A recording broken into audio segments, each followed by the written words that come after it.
ಹೆಂಡತಿ ತನ್ನ ಗಂಡನ ಪುರುಷತ್ವಕ್ಕೆ ಸವಾಲು ಹಾಕಿದಾಗ ಒಂದು ದಿನ ಯಾವುದೇ ಒಂದು ವಿಷಯಕ್ಕೆ ಗಂಡ ಹೆಂಡತಿಯ ನಡುವೆ ಜಗಳವಾಯಿತು. ಗಂಡ ಹೆಂಡತಿ ಇಬ್ಬರು ಕೋಪದಿಂದ ಒಬ್ಬರನ್ನೊಬ್ಬರು ಹೀಯಾಳಿಸತೊಡಗಿದರು. ಅವರು ಒಬ್ಬರನ್ನೊಬ್ಬರು ನಿಂದಿಸಲು ಪ್ರಾರಂಭಿಸಿದರು. ಹೆಂಡತಿಗೆ ತನ್ನ ಕೋಪವನ್ನು ಕಂಟ್ರೋಲ್ ಮಾಡುವುದಕ್ಕೆ ಆಗಲಿಲ್ಲ.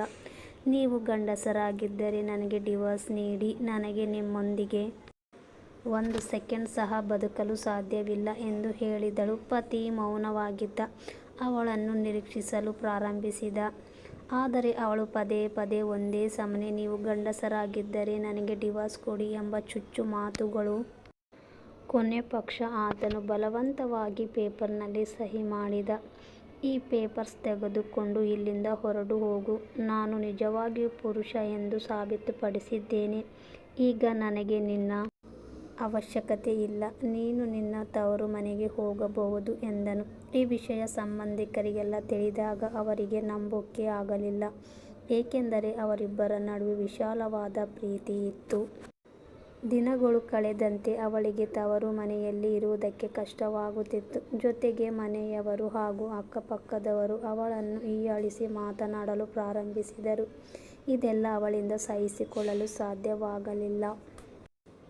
ಒಂದು ದಿನ ಗಂಡನಿಗೆ ಫೋನ್ ಮಾಡಿ, ದಯವಿಟ್ಟು ನನ್ನನ್ನು ಕ್ಷಮಿಸಿ. ಆ ದಿನ ನಾನು ಕೋಪದಲ್ಲಿ ಏನೇನೋ ಅಂದು ಬಿಟ್ಟೆ. ಆದರೆ ನೀವು ಎಲ್ಲವನ್ನೂ ಸಹಿಸಿಕೊಂಡು ತಾಳ್ಮೆ ಕಳೆದುಕೊಳ್ಳಲಿಲ್ಲ.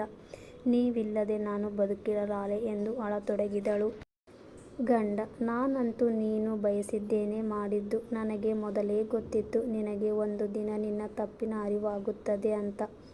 ಆದ್ದರಿಂದಲೇ ನಾನು ಆ ದಿನ ಡೈವರ್ಸ್ ಪೇಪರ್ ಮೇಲೆ ಸಿಗ್ನೇಚರ್ ಮಾಡಿರಲಿಲ್ಲ.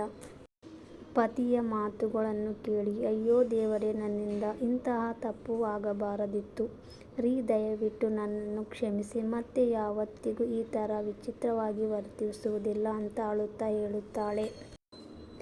ಸ್ನೇಹಿತರೆ, ಒಬ್ಬ ಪುರುಷ ಎಲ್ಲವನ್ನೂ ಸಹಿಸಿಕೊಳ್ಳಬಹುದು. ಆದರೆ ಅವನ ಪುರುಷತ್ವದ ಮೇಲೆ ಪ್ರಶ್ನೆಗಳನ್ನು ಯಾವತ್ತಿಗೂ ಸಹಿಸಿಕೊಳ್ಳುವುದಿಲ್ಲ.